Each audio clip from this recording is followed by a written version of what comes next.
So finally wait is over.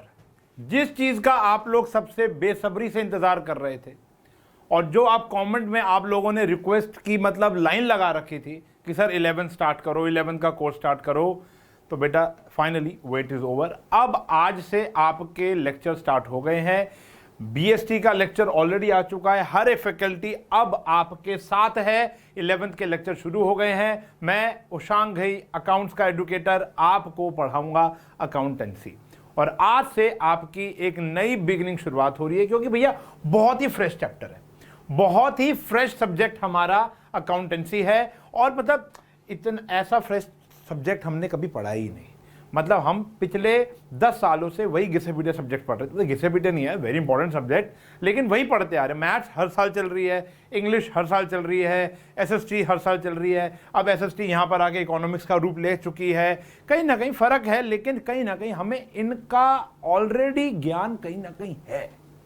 लेकिन अब एक फ्रेश सब्जेक्ट हमारे सामने आ गया, जिसको कहते हैं हम अकाउंटेंसी। ठीक है जी। अच्छा, नाम के अंदर भी बड़ा कंट्रोवर्सी है यार, कि हमें अकाउंटेंसी कहते हैं, अकाउंट्स कहते हैं, अकाउंटिंग कहते हैं। तो ये भी मैं आज बताऊंगा आपको कि क्या है सब्जेक्ट, क्या नहीं है। तो कुछ सवाल है, शुरू करने से पहले कुछ सवाल है मेरे दिमाग में, बच्चों के दिमाग में, कि क्यों, why we are learning this subject man. क्यों पढ़ रहे हैं हम ये सब्जेक्ट, क्यों बनाया है सब्जेक्ट को? क्या इसके बिना हमारा जीवन अधूरा है? क्या इसके बिना कॉमर्स इंडस्ट्री अधूरा है? क्या इसके बिना व्यापार नहीं किया जा सकता? तो मैं तो ये कहता हूं, बहुत बड़ी बात कहता हूं भैया, इस सब्जेक्ट को तो सब्जेक्ट मानो ही मत। आप लोगों ने मेरी ओरिएंटेशन वीडियो देखी होगी, गाइडेंस वीडियो देखी होगी, तो मैंने उसके अंदर चिल्ला कर बोला है कि इस सब्जेक्ट को सब्जेक्ट मानना ही नहीं है। ये तो रोजी रोटी है बाबू, अरे ये तो रोजी रोटी है, ये तो हमारे घर में खाना देगी, ये तो अच्छों का करियर बना देगी, जमीन से उठा के फलक तक ऊपर। नो, मतलब बिल्कुल रॉकी भाई ऐसे। क्यों? क्योंकि आप मुझे बताओ, ऐसी कौन सी जगह ऐसी, आप घर से बाहर निकलो पैसा चाहिए, मतलब सुसु करने के लिए बाहर पैसा चाहिए होता है, आपको पता है, शौचालयों में आपको पैसा देना है भाई। तो कॉमर्स इंडस्ट्री यानी व्यापार की इंडस्ट्री बिना पैसों के चलती नहीं है, और पैसे के संभालने को एक ही सब्जेक्ट झेल पाता है, वो है अकाउंटेंसी। तो आप तो भैया मतलब ये सब्जेक्ट को सब्जेक्ट मत मानो, आप तो समझ लो, प्यार कर लो इससे, मोहब्बत कर लो, गर्लफ्रेंड बना लो, बॉयफ्रेंड बना लो इसको। तो आज के इस लेक्चर के अंदर मैं आपको बताने वाला हूं कि हम ये सब्जेक्ट क्यों पढ़ रहे हैं, क्या मिलेगा हमको इससे, क्या करता है, क्या विजन है, क्या करना है आने वाले 2 साल हम लोगों को। तो सबसे पहला ये हमारी जो हेल्प करे, आज मैं बड़े फायदे बताने वाला हूं इसके। तो पहला फायदा आ गया, इट रिप्लेसेस मेमोरी। देखो दीदी कितनी कंफ्यूज रहती है, भूल जाती है, इनको यही नहीं पता कि लास्ट टाइम अपने बर्थडे पर, अपने दोस्त के बर्थडे पे कौन सा मैंने ड्रेस पहना था, कहीं वो रिपीट तो नहीं हो जाएगा। समझ रहे हो? तो हम अपनी बिजनेस ट्रांजैक्शंस को कैसे लिख पाएंगे, कैसे याद रख पाएंगे? मुझे अपनी बीवी का फोन नंबर याद नहीं मेरे भाई, मैं कसम रखा के कह रहा हूं, मुझे अपनी बीवी का फोन नंबर याद नहीं है। तो यार अब क्यों याद नहीं है? अच्छा कारण बताओ, मुझे अपनी बीवी का मतलब क्या, मैं उसको पसंद नहीं करता? बिल्कुल करता हूँ यार, आई लव हर। तो इसका मतलब ये थोड़ा ना कि मैं उसका फ़ोन नंबर याद कर लूँगा। मतलब फ़ोन नंबर याद करना प्यार करने का वो तो नहीं है ना। ठीक है जी, मुझे सिर्फ अपने फ़ोन नंबर याद होने के, क्योंकि वो लोगों को देना पड़ता है, वो दे देकर याद हो गया है मुझे फ़ोन नंबर। अच्छा मेरा फ़ोन नंबर ये। लेकिन ये मुझे याद इसलिए नहीं क्योंकि मेरे फ़ोन में ऑलरेडी सेव्ड है, 5000 से ज़्यादा मेरे फ़ोन में फ़ोन नंबर सेव्ड है, 5000 से ज़्यादा। लेकिन एक फ़ोन नंबर याद है, वो है खुद का, जो कि उसमें सेव्ड ही नहीं है। समझ रहे हो? तो क्यों? It replaces our memory. अब सर मेमोरी अगर रिप्लेस ही करनी थी तो मेरे घर के नीचे एक राशन वाला है, मेरे घर में जो दूध देने आता है, मेरे घर में जो अखबार डालने आता है, सर वो भी तो लिख ही रहा है। मतलब मेमोरी रिप्लेस करने का मतलब है, मेमोरी रिप्लेस करने का मतलब है कि ये सारी चीज़ों को रिकॉर्ड कर लेता है, हमें कुछ याद करने की ज़रूरत ही नहीं है। ये सारी की सारी हमारी बिजनेस ट्रांजैक्शंस को, ये सारी की सारी हमारी बिजनेस ट्रांजैक्शंस को रिकॉर्ड कर लेता है, रिकॉर्ड कर लेता है। अच्छा जी, रिकॉर्ड तो कर लेता है, लेकिन वो तो दूध वाला भी कर रहा है जो शायद कभी स्कूल नहीं गया, वो राशन वाला भी कर लेता है जिसका कॉमर्स अकाउंटेंसी से कोई लेना देना नहीं है, तो वो भी तो अपनी मेमोरी रिप्लेस कर लेता है, लिख लेता है। आज मैं आपको 3000 रुपये पॉकेट मनी देना शुरू करूं और बोलूं बेटा ये सारी पॉकेट मनी कहाँ खर्च की है, मुझे डेट वाइज हिसाब चाहिए, तो आप भी तो लिखना शुरू कर दोगे ना। आप भी लिखना शुरू कर दो, पहले आप डेट डालोगे, यहाँ खर्चे लिखोगे, फिर डेट डालोगे, यहाँ खर्चे लिखोगे, फिर डेट डालोगे, यहाँ खर्चे लिखोगे। तो कोई भी कर सकता है, ये साइंस वाला कर लेगा, ये ह्यूमैनिटीज वाला कर लेगा, कि दूध वाला राशन वाला कर लेगा। मेरे घर में ना रोज सुबह 5 बजे दूध देने आता है एक बंदा, ठीक है जी। पहले तो उसके लिए पतीला ढूंढो, और पतीला अगर ढूंढ भी लो तो वो अगर मैं उसको डेली पैसे देने लग जाऊं तो भैया वो दूध देता है कभी 127 रुपीज़ का, कभी देता है 198 रुपीज़ का। अब कभी कहाँ ढूंढूं खुले पैसे? सुबह वो बोलेगा खुले नहीं है, तो वहां देखो वॉलेट देखो। भाई एक आंख बंद करके तो मैं दूध ले रहा हूं, तू कह रहा है मुझे खुले भी दे। ना ना भाई, साफ साफ बात कर ली। हर 1 महीने बाद अपना हिसाब बता दिया अगर पैसे ले जाया कर, हर 1 महीने बाद। तो भैया वो दूध वाले को भी तो मेरा हिसाब याद रखना है। अच्छा वो सिर्फ मेरे को थोड़ा दूध दे रहा है, वो तो ऐसे 100 घरों में दूध दे रहा है, और किसी के घर में 2 लीटर दे रहा है, किसी घर में 4 लीटर दे रहा है, किसी घर में आधा लीटर दे रहा है। कोई एक फैमिली मनाली घूमने गई है तो 1 हफ्ता वहां दूध ही नहीं गया, समझ रहे हो? तो वो भी तो याद रखना है। तो याद कैसे रखेगा? वो लिखता होगा, वो लिखता होगा। तो अगर लिखना ही है, अगर लिखना ही है तो वो तो साइंस वाला भी कर रहा है, कॉमर्स वाला भी कर रहा है, दूध वाला भी कर रहा है, पढ़ा लिखा भी कर रहा है, अनपढ़ भी कर रहा है, जिसको लिखना पढ़ना आता है वो भी कर रहा है। तो इस सब्जेक्ट ने हमको ऐसा क्या दिया? तो इस सब्जेक्ट ने हमको एक चीज दी, उसको कहते हैं बेटा सिस्टमैटिक रिकॉर्डिंग। सिस्टमैटिक रिकॉर्डिंग मतलब इतना सिस्टम से हम लोग सामान लिखते हैं, यहां पर एंट्री करते हैं, जो दूध वाला राशन वाला नहीं कर पाएगा। चलो मैं अपने राशन वाले के पास जाता हूं, मैं उससे मान लो पिछले 1.5 साल से उधार पे माल ले रहा हूं, हर महीने माल लेता हूं, सामान लेता हूं, ग्रोसरी आइटम्स लेता हूं, और मैं उसको हर मंथ के एंड में पैसा पे कर देता हूं। आज मैं अगर उसके पास जाकर बोलूं कि भाई तू मेरे को बस ये बता दे कि मैंने तेरे से पिछले 1.5 साल पहले इस डेट पर कितना सामान खरीदा था, कितने रुपए का सामान खरीदा था, या मैंने आज तक तेरे से कितने रुपए के बिस्किट खरीदे हैं, या आज तक तेरे से मैंने कितने रुपए की चीनी खरीदी है। It's a very difficult question for him. मैं अगर एक डेट पर भी जाकर बोलूंगा ना कि भाई उस डेट पर मैंने तेरे से कितने रुपए का सामान खरीदा था, तो उसके लिए बहुत मुश्किल हो जाएगी। उसको पता ही करना पड़ेगा, वो ऐसे करेगा, यूं करेगा, एक एक पन्ना पीछे करेगा, टक टक टक टक, उस डेट पर जाना पड़ेगा उसको। 1.5 साल पुरानी डेट पूछ रहा हूं मुझसे, 1.5 साल पुरानी डेट। और अगर आपने सिस्टमैटिक तरीका 1.5 साल, आप 150 साल पीछे जा सकते हो, कोई टेंशन नहीं है। कोई एक कंपनी मान लो कोई भी एक कंपनी पिछले 10 साल से या 15 साल से या 20 साल से काम कर रही, तो सारा डेटा उसके पास है। अगर उसने सिस्टमैटिक अकाउंटिंग फॉलो की हुई है, उसके पास एक अकाउंटेंट है जो हर एक बिजनेस ट्रांजैक्शन को रिकॉर्ड करता है, तो वो एक एक चीज बता सकता है कि उस क्लाइंट ने मुझे आज तक कितना रेवेन्यू, कितने का धंधा दिया है, कितना मैंने मार्केट में पे करना है, किस किस को करना है, कौन सी डेट को करना है, कौन सी डेट पे मैंने उधार लिया था, उस डेट पर मैंने कितना नुकसान खाया था, उस डेट पे मैंने कितना फायदा किया था, मैंने आज तक कितने रुपए की फोटोकॉपी करा रखी है, मैंने आज तक कितने रुपए का बिजली का बिल भरा है। समझ रहे हो? किस महीने किस साल सबसे ज्यादा बिजली का बिल आया था, किस साल सबसे कम बिजली का बिल आया था, हर चीज यहां पर स्टेटेड है, एवरीथिंग। कौन सा प्रोडक्ट मुझे कितना कमा कर दे रहा है, मतलब ये राशन वाला नहीं बता पाएगा कि उसका सबसे ज्यादा प्रोडक्ट कौन सा बिकता है, वो अंदाजा बता देगा दूर सबसे ज्यादा बिकता है मेरा, लेकिन कितने रुपए का बिकता है वो बाइफिकेशन ही नहीं है उसके पास। तो एक सिस्टमैटिक रिकॉर्डिंग। अब सिस्टमैटिक के तरीके से जैसे हमारे घर के अंदर हर एक चीज ऑर्गेनाइज्ड होती है, हमारे घर में ऐसा तो कोई एक ड्रम नहीं है ना जिसके अंदर हम सारा एक राशन का सामान डाल के रखते हैं। मम्मी राशन लेकर आई थैले और सारा सामान एक ड्रम में डाल दिया, ऐसा तो नहीं कर रहे हैं हम लोग। हार्पिक भी उसमें आटा, दाल, चीनी, चावल, paneer, Harpic, deodorants, shoe polish, mummy की फेस क्रीम और शैम्पूज और वो सर्फ एक्सल, हम एक ही बॉक्स एक ही ड्रम में तो रख रहे। अगर ऐसा रख भी दें, मान लो, इमेजिन तो करो एक बारी, अगर मैंने ऐसा कर दिया तो पापा ने कॉफ़ी मांग ली तो सारा बॉक्स खाली नहीं करना पड़ेगा, सारा ड्रम खाली नहीं करना पड़ेगा। और चलो एक बार ड्रम खाली करके दोबारा भर दिया, उसी वक्त बेटे ने मांग ली मैगी फिर लास्ट में पड़ी हुई है। तो कितना मतलब ऑर्गेनाइज, वही तो दूध वाला कर रहा है। मैं उसको बोलता हूँ भाई कितने का बिस्किट ले लिया, उसको ढूंढना पड़ेगा biscuit biscuit biscuit biscuit biscuit. लेकिन यहां पर आपको कुछ नहीं करना, you have to just type biscuit, सामने आया बिस्किट, इतने का माल बेचा, इतने का खरीदा, इसमें गुड्डे इतना था, इसके अंदर मैरी वाला इतना था, इसके अंदर क्रीम वाला इतना था, हर चीज की बाइफिकेशन लो यार। तो ये हमारी मेमोरी तो रिप्लेस करता ही करता है, मेमोरी रिप्लेस तो दूध वाला भी कर सकता है, लेकिन सिस्टमैटिकली नहीं कर सकता। हमारे यहां पर जो रिकॉर्डिंग होगी बिल्कुल प्रिसाइज सिस्टमैटिक तरीके से होगी, जैसे हमारे घर की किचन होती है। आटे के ड्रम में सिर्फ आटा मिलेगा, चीनी के ड्रम में सिर्फ चीनी मिलेगी, दालों की अलग अलग बरनी है जिसमें राजमा, अरहर की दाल, मूंग की दाल, मसूर, सब अलग अलग मिलेगा, नमक अलग, मसाले अलग, फ्रिज जैसा अंडे और पानी की बोतल, कोल्ड ड्रिंक्स की इधर, फ्रूट टोकरी में फ्रूट मिलेगा, सब्जी की टोकरी में सब्जी मिलेगा, मिर्ची की टोकरी में मिर्ची, नींबू की टोकरी में नींबू मिलेगा। और आपको अगर आपको हर चीज पता है, मतलब अंधेरे में भी हम ढूंढ लेते हैं घर के अंदर यार, डिओड्रेंट्स की अलग एक जगह, सबको पता है पूरे परिवार में सर्फ एक जगह मिलेगा, डिओड्रेंट्स अलग मिलेंगे, हेयर बैंड्स अलग जगह मिलेंगे, रुमाल अलग जगह मिलेगा, हर एक की एक प्रिसाइज लोकेशन होती है हमारे घरों में, ठीक है जी। उसी तरीके सिस्टमैटिक हर एक चीज के अपने अपने अपने फोल्डर बना रखे होते हैं, वहां पर हम जाकर उसको रिकॉर्ड करते हैं, उसका भी तरीका होता है, उस एंट्री का भी एक पूरा का पूरा तरीका होता है। आप बैंक जाओ ना यार, आप बैंक जाके बोलो, आप बैंक से सिर्फ एक सवाल पूछ लो, मतलब मेरे बैंक में मेरा जो अकाउंट है ना वो कम से कम मैं 32 ईयर्स का हूँ, मैं 11-12 साल का था, मेरे पेरेंट्स ने खोला था वो अकाउंट, तो समझ लो अब तुम मेरे हिसाब से लो 20 साल हो गए, ठीक है जी, 18 साल तो हो गए।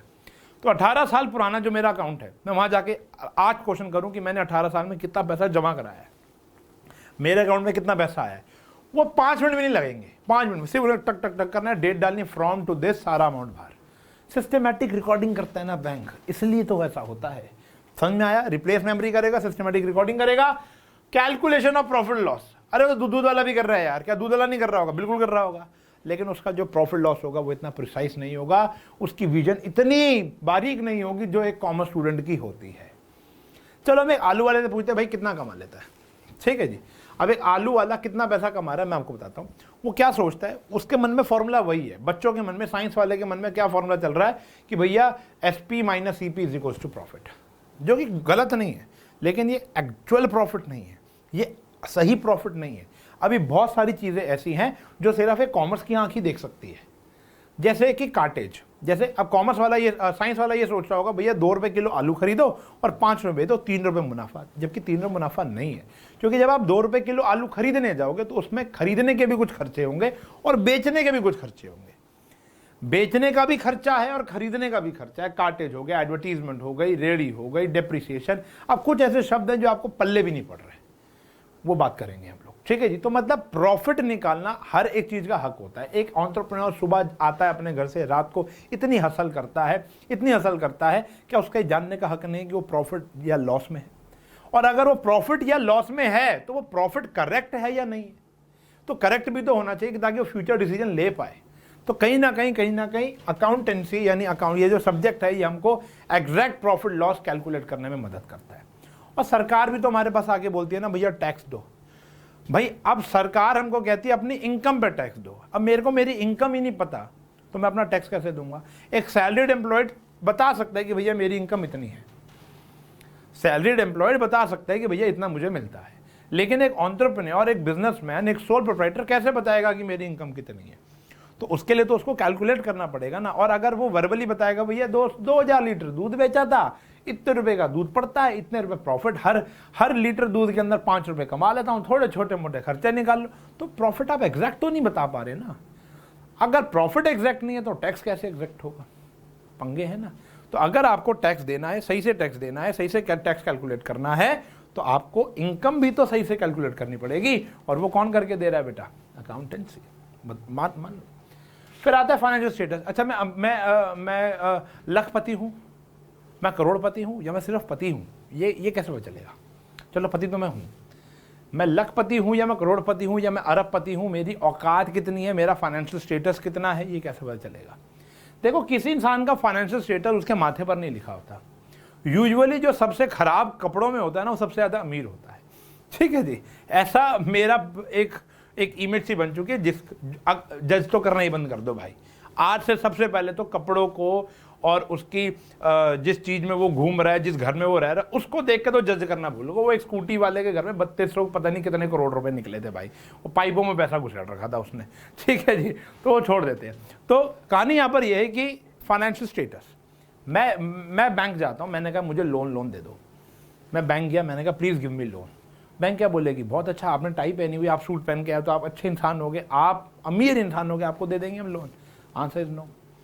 बैंक बोलेगी may I have your financial status, your balance sheets, your passbooks, photocopy, your ITR returns.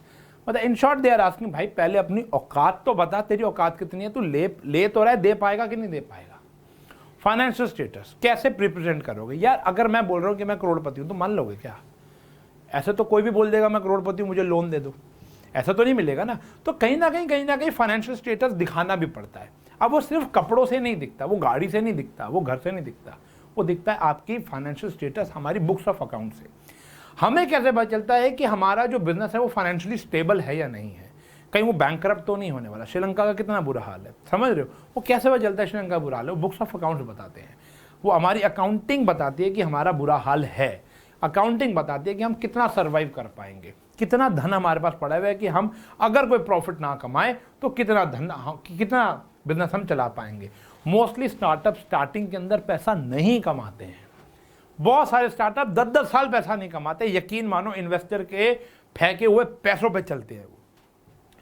और इन्वेस्टर भी इसी विजन में पैसा फेंक रहा है कि भैया 10 साल कोई नहीं, 12 साल लगाओ, लेकिन 12 साल के बाद ऐसा पैसा कमाएंगे कि टेंशन नहीं लेनी। समझ रहे हो? बहुत बड़े बड़े स्टार्टअप्स हैं, मैं नाम क्या लूं, आप सब जानते हो, ऑलमोस्ट सारे क्या है, नुकसान में है, लेकिन उनके पास एक विजन है कि वो काम करे जा रहे हैं, उनके पास पैसा है। तो उनके पास पैसा इसलिए, देखो वो डिसीजन भी इसलिए ले पा रहे हैं क्योंकि उनके पास अकाउंटिंग है। बिना अकाउंटिंग के कोई भी बिजनेस, मतलब समझ लो बैकबोन है बाबू, ये बैकबोन है। तो हमारा फाइनेंशियल स्टेटस कि भैया हम रिच हैं, हम गुड हैं, हम डेट में मतलब इतना उधार में फंस चुके हैं, कहीं हमारा दिवालिया घोषित तो नहीं हो गया कि हमारे पास इतना धन ही नहीं है कि इतना हमारे ऊपर कर्जा हो रखा है। तो ये फाइनेंशियल स्टेटस कौन बताता है? हमारी बैलेंस शीट्स बताती है, हमारी औकात बताती है कि भैया। और ये बैलेंस शीट बनेगी कैसे? बिना दूध वाला अपनी बैलेंस शीट नहीं बनाता, दूध वाला बैलेंस शीट नहीं बना सकता, राशन वाला अपनी बैलेंस शीट नहीं बना सकता। हाँ, वो सिर्फ लिख सकता है कि मुझे शर्मा जी के घर से कितना पैसा लेना है, इसके अलावा और कुछ नहीं कर सकता, यकीन मान लो। ठीक है जी। तो वो जो हम फैंटासाइज हो जाते हैं ना कि भैया ये तो इट रिप्लेसेस मेमोरी, वो बच्चे इस बात को पकड़ के बैठ जाते हैं, सर रिकॉर्ड कर रहे वैसे ही लिख लो। बेटा वो सिस्टमैटिक तरीका नहीं है। सिस्टमैटिक तरीका आपको बहुत कुछ देने वाला है। आप 1 सेकंड में अपना लैपटॉप खोल के बता सकते हो कि मेरी औकात कितनी है। समझ में आई? दूध वाला नहीं बता पाएगा, उसको कैलकुलेट करने में वो खुद तो कर ही नहीं पाएगा। पहली बात ये मैं लिखित में दे सकता हूं, वो किसी सीए से करवाएगा। पहली बात समझ में आ गई? ये हमारा फाइनेंशियल स्टेटस होता है। फिर आता है मैनेजमेंट ऑफ फंड्स। आज की डेट में पैसा कमाना तो सिखाया जाता है, लेकिन उस पैसे का करना क्या ये कोई नहीं बताता। पैसे की वैल्यू क्या है? अगर मैं बोलूं आज का 1 रुपए कल के 1 रुपए के बराबर नहीं है, तो कहीं बोल देंगे अरे क्या मजाक कर रहा है भाई, आज का 1 रुपए कल के 1 रुपए के बराबर नहीं है, क्या मजाक कर रहा है। मैं बोलूं तुम्हारे घर के अंदर मैंने 2 करोड़ रुपए कैश छोड़ दिया वाइट का, कोई पुलिस का पंगा नहीं, कुछ नहीं है, तो तुम बोलोगे बड़ी खुशी की बात है, मेरे लिए सबसे बड़ी दुख की बात है। मैं मान लो तुम्हारे घर में तुम्हारा ही कमाया हुआ 2 करोड़ रुपए कैश धन पड़ा हुआ है, तो तुम बोलोगे बड़ी खुशी की बात है, मेरे पास 2 करोड़ रुपए हैं। लेकिन बेवकूफ 2 करोड़ आज है ना, वो कल 2 करोड़ नहीं रहेंगे, 2 करोड़ से कम हो जाएंगे। पैसे का करना क्या है? Management of funds. ये आपको अकाउंटेंसी सिखाएगा, ये सिखाएगा आपको कि भैया पैसा करते क्या है, पैसे को कैसे ग्रो किया जाए, पैसे को अपने लिए काम पे लगाया जाए, ना कि हम पैसे के लिए काम पे करें। हमें पैसे के लिए काम नहीं करना, फाइनेंशियली फ्रीडम होना चाहिए इंसान को। एक तो होता है रिच, एक होता है फाइनेंशियली फ्रीडम। फाइनेंशियल फ्रीडम मतलब कि आप घर बैठे हो, आप सो रहे हो और पैसा बढ़ रहा है, तो वो कौन सिखाएगा? शेयर बाजार, डिबेंचर्स, बैंक इंटरेस्ट, ये ब्याज का game, 1 rupee of today not is equal to 1 rupee of tomorrow, ये सारे अकाउंट्स की स्ट्रीम्स हैं जो हम 11th और 12th दोनों में मिलाकर सीखते हैं। ठीक है जी। तो मैनेजमेंट ऑफ फंड्स, पैसा कमा लेना इज गुड, वो साइंस वाला भी कमाएगा, वो कॉमर्स वाला भी कमाएगा, जो अनपढ़ है वो भी कमा लेगा, लेकिन उस पैसे को बढ़ाया कैसे जाए, उस पैसे को काम पे कैसे लगाया जाए, ये बहुत जरूरी है। कहीं कहीं गलत रास्ते होते हैं, गलत इन्वेस्टमेंट करने से पैसा डूब भी सकता है आपका। ठीक है जी। डिसीजन, ऑब्वियस ही बात है, एनालिसिस करना, डिसीजन लेना कि भैया मैंने पिछले साल से अपने आप को कितना ग्रो किया या कितना खराब किया, मेरा कौन सा प्रोडक्ट बहुत बढ़िया चल रहा है, तो उसी पे फोकस किया जाए। शार्क टैंक देखते हैं हम लोग यार, हम लोग वहाँ देखते हैं कि वो बात करते हैं कि भैया ये वाला प्रोडक्ट की सेल इतनी है, ये वाले प्रोडक्ट की सेल कम है, तो वो कहते हैं भैया जिस प्रोडक्ट की सेल ही नहीं हो रही उसको बंद करो ना, फिर उस प्रोडक्ट को चलाओ ना जो चल रहा है। सिंपल सा तो लॉजिक है ना। अगर आपको पता ही नहीं भैया, आप एक मिठाई, आप एक मतलब वैसे तो ये बात ना छोटे छोटे दुकानदारों को भी पता होती है कि कौन सा प्रोडक्ट उनका हिट है और कौन सा प्रोडक्ट उनका फॉल्स है, लेकिन कितना हिट है और कितना फॉल्स है वो आपको कैलकुलेट करके कौन देगा? अकाउंटेंसी देगा। एक मिठाई की दुकान पे या एक चाट पकौड़ी की दुकान पे उनको पता है कि उनके गोलगप्पे कम बिकते हैं, लेकिन वो जो राज कचौड़ी है ना वो ज़्यादा बिकती है, तो वो ऑब्वियस बात है राज कचौड़ी पे फोकस ज़्यादा करना चाहिए एज कम्पेयर टू उसके गोलगप्पों पर। एग्जाम्पल, ठीक है जी। हो सकता है किसी के छोले भटूरे ज़्यादा बिक रहे हो, छोले चावल कम बिक रहे हो, तो वो छोले चावल कम बनाएगा, छोले भटूरे पे ज़्यादा फोकस करेगा, क्योंकि उसको ज़्यादा बेचेगा तो ज़्यादा मुनाफा कमाएगा।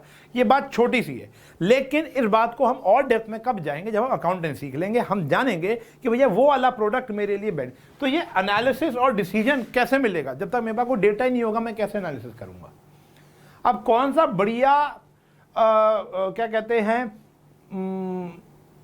प्लेयर है, सचिन तेंदुलकर, विराट कोहली, ये हम कैसे बता पाते हैं? हम स्टैट्स देखकर ही तो बता पाते हैं ना। सिर्फ दोनों को खड़ा करके आप बता दोगे कि कौन बढ़िया है और कौन खराब है? नहीं ना, स्टैट्स देखने पड़ेंगे। मैं आपको 2 बिजनेस के नाम दे दूं, मैं बोलूँगा बता ये वाला अच्छा है, ये वाला अच्छा है। अब आपने एक का नाम सुना था, आप बोलोगे ये अच्छा है, तो आप गलत हो। आपने दूसरे का नाम नहीं सुना, इसका मतलब ये थोड़ा ना कि वो खराब है, क्या पता उसके फंडामेंटल्स और ज़्यादा अच्छे हों। अच्छा, आपने किसी कंपनी के अंदर इन्वेस्ट करना है, तो क्या देखकर इन्वेस्ट करोगे कि कंपनी आपको पैसा वापसी दे पाएगी कि नहीं दे पाएगी? बात तो वही हो रही है ना। तो एनालिसिस एंड डिसीजन मेकिंग के लिए बड़ा काम आता है, ठीक है। जब भी हम किसी शेयर बाजार में किसी कंपनी में शेयर पे पैसे लगाते हैं, तो पहले उसके अकाउंट्स चेक करते हैं, उसके फंडामेंटल देखते हैं कि जो हमारी कंपनी है वो फंडामेंटली कितनी ज़्यादा स्ट्रांग है। तो हम इसके अंदर ये भी सीखेंगे कि कैसे आपने चेक करने हैं और कैसे एनालिसिस करना है, पिछले साल से इस साल में या दूसरी फर्म से अपनी फर्म का comparison, inter and intra firm comparison हम लोग इसको कहते हैं। और वो हमारे अकाउंट्स में बहुत सारे ऐसे टूल्स होते हैं जो बताएंगे पिछले साल की सेल और इस साल की सेल, पिछले साल कितने का धंधा किया, इस साल कितने का धंधा किया, क्या फ़र्क है, क्या अब क्या करना है, आगे का फ्यूचर डिसीजन क्या है। वो बिना अकाउंटेंसी के आप ले नहीं पाओगे, ये यकीन मान लो। चलिए, तो अब बात करते हैं, शुरुआत करते हैं हमारी अकाउंटेंसी की एक जर्नी पर। देखो 3 शब्द होते हैं बच्चों, एक होता है अकाउंटेंसी, एक होता है अकाउंटिंग, एक होता है अकाउंट्स। अकाउंट्स तो बनाते हैं, अकाउंटेंसी स्किल और नॉलेज जो मैं आपको दूंगा उस अकाउंट्स को बनाने के लिए। तुम्हारे सब्जेक्ट का नाम तो हो गया अकाउंटेंसी। आधा भ्रम तो मैं यहीं तोड़ दूं कि हमारे सब्जेक्ट का नाम अकाउंट्स नहीं है, शॉर्ट फॉर्म है अकाउंट्स। या अकाउंट्स एक ऐसी जगह होती है जहां पर हम लिखते हैं, वो कॉपी, वो फोल्डर, वो फाइल, जहां पर हम उसको लिखते हैं कि भंजी भैया इतने का, मतलब जो भी बिजनेस ट्रांजैक्शन को रिकॉर्ड करने वाली जगह को आप अकाउंट्स कहते हो। अकाउंटेंसी जो स्किल और नॉलेज का यूज करके, मतलब जो साइंस वाले के पास नहीं, जो कॉमर्स वाले के पास नहीं, जो दूध और राशन वाले के पास नहीं है, वो वाली जो नॉलेज जो सिर्फ कॉमर्स स्ट्रीम के बच्चों के पास होगी, उसका यूज करके जो हम रिकॉर्ड करेंगे उसको बोलते हो आप अकाउंटेंसी, स्किल एंड नॉलेज। और अकाउंटिंग इज अ वर्ब, जैसे डांसिंग, टीचिंग, लर्निंग, प्लेइंग, ऐसी अकाउंटिंग। अकाउंटिंग का मतलब क्या होता है? अगर मान लो राहुल नाम का बच्चा यहां बैठकर मेरी फर्म की अकाउंटिंग कर रहा है, तो मैं बोलूंगा Rahul is doing accounting. Rahul is doing accounting using that skill and knowledge, जिसको हम अकाउंटेंसी कहते हैं। और वो कहां रिकॉर्ड कर रहा है? जिस लैपटॉप में, जिस फोल्डर में रिकॉर्ड कर रहा है, वो क्या हो गया? अकाउंट। जैसे अब हमारे जिससे पैसा लेना है उसका अकाउंट, जिसको पैसा देना है उसका अकाउंट, ठीक है जी। हमारा फोटो स्टेट का अकाउंट, रेंट का अकाउंट, ये सारे अकाउंट्स बनाए जाते हैं। जिसको खोला, रेंट का अकाउंट खोला ना, तो रेंट का अकाउंट खोलते ही पता चल जाएगा हमने कितना आज तक किराया पे किया और कब कब किया है, कैसे कैसे पे किया है, सब पता चल जाएगा। अगर हमने राहुल, मान लो चलो राहुल छोड़ दो, हमने श्याम का, जिससे हम उधार पे माल खरीदते हैं या जिससे हम माल खरीदते हैं, वो उधार पे और फिर पैसे देते रहते हैं, तो जैसे हम श्याम का अकाउंट खोलेंगे तो श्याम का पूरा चिट्ठा बाहर आ जाएगा, तो उसको बोलते हैं अकाउंट, ठीक है जी। तो अब हमें शुरुआत करनी है अपने चैप्टर्स की, जिसको आपकी बुक में है। मैं जो बुक रेफर करता हूँ वो टी.एस. गरेवाल है। मैंने बताया था, आप टी.एस. गरेवाल, एक वो आती है हमारी वासन आती है, डी.के. गोयल आती है, या पी.सी. तुलसियन, आप कोई भी इस्तेमाल कर सकते हो। बेस्ट जो बुक मुझे लगती है वो है टी.एस. गरेवाल, क्योंकि बचपन से आता है मैं पढ़ता आया हूँ और पढ़ाता आया हूँ। पिछले 15 साल से एक ही किताब को फॉलो कर रहा हूँ, वो है टी.एस. गरेवाल। डी.के. गोयल भी करता हूँ लेकिन कम करता हूँ, मैं टी.एस. गरेवाल को ज़्यादा करता हूँ। मैं कोई प्रमोशन नहीं कर रहा हूँ, बस ये है कि मुझे वो अच्छी लगती है। आप कोई भी किताब ले लो, ज्ञान सब में सेम ही है, ठीक है जी। तो अब हमें शुरुआत करनी है बेटा हमारे इस जर्नी की, एक नई जर्नी की, जिसको हम अकाउंटेंसी कहते हैं। लेकिन उसको शुरुआत करने के बीच में ना एक रोड़ा है, एक हर्डल है, वो है आपकी और मेरी भाषा। अभी ना आपकी और मेरी भाषा सेम नहीं है। सर आप इंग्लिश बोलते हो मैं समझ में आता है, आप हिंदी बोलते हो मैं समझ में आता है, लेकिन आपकी और मेरी भाषा अभी एक नहीं है। आपकी और मेरी भाषा में कुछ टर्म्स का फ़र्क है। जैसे बहुत सारे शब्द आज ही मेरे मुंह से निकल गए, डेप्रिसिएशन, डेटर, ऑक्ट्रॉय, ड्राइंग्स, मतलब कुछ ऐसे शब्द हैं जो एक वही बच्चा जान सकता है जो कॉमर्स पढ़ चुका है। अभी आपकी नई एंट्री हुई है कॉमर्स के अंदर, तो पहले हम लोग पढ़ेंगे अगली क्लास से एक पूरा का पूरा चैप्टर जिसको हम 2 स्लॉट्स में बांटेंगे। 2 लेक्चर आने वाले मेरे बड़े इंपॉर्टेंट हैं, फाउंडेशन लेक्चर्स हैं, उसके बिना आप ये सब्जेक्ट नहीं पढ़ सकते। वैसे भी वो आपका चैप्टर नंबर 2 है, पेपर में भी आता है। आज का लेक्चर ओरिएंटेशन तो नहीं था, लेकिन एक बैकबोन पता चल गया कि हमें अच्छा और भी बहुत कुछ करता है यार ये। अभी ये तो और ऐसा सा कुछ करेगा जो मैं आपके साथ अभी बात भी नहीं कर सकता। तो वेट एंड वॉच। मैं फिर कहूंगा, रोजी रोटी है भैया, दिल से लगा लो इस चैप्टर को, इस सब्जेक्ट को तो प्यार मोहब्बत कर लो, टैटू करवा लो इसका यहाँ पर, ठीक है जी। हाँ जी, तो अगला जो लेक्चर होगा बेटा वो होगा हमारा बेसिक टर्म्स का, वो होगा बेटा हमारा बेसिक टर्म्स। तो हम बेसिक टर्म्स स्टार्ट करेंगे। This is chapter number 2 of TS Grewal. तो बेसिक टर्म्स हम लोग स्टार्ट करने वाले हैं अगले लेक्चर से, और वो 2 लेक्चर्स में बांटेंगे बहुत ही बढ़िया से। एक देखो, कभी तुम लोगों ने धंधा नहीं किया, बिजनेस नहीं किया, ठीक है जी, तो एक तो फॉल्स बिजनेस खोल देंगे तुम्हारा यहाँ पर, ठीक है जी। एक ऐसा हम फेक बिजनेस बना देंगे, आप ही का किसी का नाम ले लेंगे, ठीक है जी, राहुल, मोना, सोना, किसी का भी एक नाम लेके बिजनेस खोल देंगे। और आपको समझना होगा कि बिजनेस चलाने के लिए, शुरुआत करने के लिए क्या क्या चीज़ें चाहिए होती हैं। उससे फिर हम कुछ टर्म्स को पढ़ेंगे, उससे हम कुछ क्या पढ़ेंगे, टर्म्स को पढ़ेंगे, वो हम जानेंगे फिर क्या होगी। और वो देखो, सिंपल सी बात है, हम ऐसा क्यों कर रहे हैं। पहला chapter sir introduction to accounting है, दूसरा चैप्टर है बेसिक टर्म्स। आप पहले ही वो क्यों नहीं कराते? मैं पिछले 15 साल से ये नहीं करा रहा, उसका कारण है, मैं आपको ना कुछ शब्द बोलूँगा, आपके यहाँ पर ना एक इमेज बन जाएगी। मैंने बोला माँ, सबको अपनी मम्मी याद आ गई ना, मेरे को भी याद आ गई। जैसे बोला ना, मेरे यहाँ पर मेरी इमेज आ गई। मैं बोलता हूँ एप्पल, तो जैसे मैंने एप्पल बोला, आपके दिमाग में 2 इमेज आई होगी, एक खाने वाला एप्पल और एक चलाने वाला एप्पल। आजकल 2 इमेज आती हैं एप्पल करके, बच्चों में एक ही आती है, ए फॉर एप्पल, वही वाला एप्पल होता है। अगर मैं बोलता हूँ AC, तो आपके दिमाग में कुछ इमेजेस आई होंगी, ठीक है जी। अगर मैं बोलता हूँ हनुमान जी, तो आपके दिमाग में हनुमान जी की फोटो आ गई होगी। अगर मैं बोलता हूँ हवाई जहाज, तो आपके दिमाग में हवाई जहाज की इमेज आ गई। अब मैं बोल रहा हूँ ऑक्ट्रॉय, ब्लैंक, समझ रहे हो? तो ऐसे मैंने जो ऑक्ट्रॉय शब्द है, ये हमारी अकाउंटेंसी का एक शब्द है। अब मेरे मुंह से पढ़ाते पढ़ाते ऑक्ट्रॉय निकल जाए, मेरे मुंह से पढ़ाते पढ़ाते कैरियज निकल जाए, फ्रेट निकल जाए, रिटर्न इनवर्ड निकल जाए, रिटर्न आउटवर्ड निकल जाए, तुम्हारा तो ऊपर से चला जाएगा, ठीक है जी। मैं हवाई जहाज में बैठा और उड़ गया, सब समझ में आया तुमको। मैंने फ्रेट दी, अरे क्या दी? फ्रेट होता क्या सर? आलू है, टमाटर है, गोभी है, टिंडे हैं, क्या है फ्रेट? तो ये भाषा सेम करनी पड़ेगी बाबू हम लोगों को, वरना कुछ नहीं होगा। तो उसी एनर्जी से, जिस एनर्जी से आज मैंने आपको इसका बेस बताया कि भैया why we are doing this और क्या करना है, सब्जेक्ट को इतना एंथो से पढ़ना है। अगली क्लास से हम लोग, पढ़ाई स्टार्ट हो गई है बाबू, ये पढ़ाई का पार्ट है। मैं ऑफलाइन पढ़ा रहा हूँ, मैं ऑनलाइन पढ़ा रहा हूँ, मैं आपको यूट्यूब पे पढ़ा रहा हूँ, सबको पहली क्लास यही देता हूँ। इस लेक्चर का नाम मैं रखता हूँ ABC of accountancy. Hi hello करते हैं हम लोग, आते ही सीधा नहीं भाई, रुक जाओ, सबर का काम है यहाँ पर। जल्दी भागोगे डूबोगे, पेपरों के पीछे भागोगे डूबोगे। तो आने वाले 2 लेक्चर्स जो होंगे बड़े इंपॉर्टेंट होंगे, बेसिक टर्म्स के होंगे, ठीक है जी। लेक्चर की वेट करनी है, और लेक्चर जब आएगा तो पढ़ाई करनी है, ये वादा आपको मेरे साथ करना है। और अपने दोस्तों के साथ ये चैनल को शेयर कर दो, सब्सक्राइब तो आपने कर ही दिया होगा।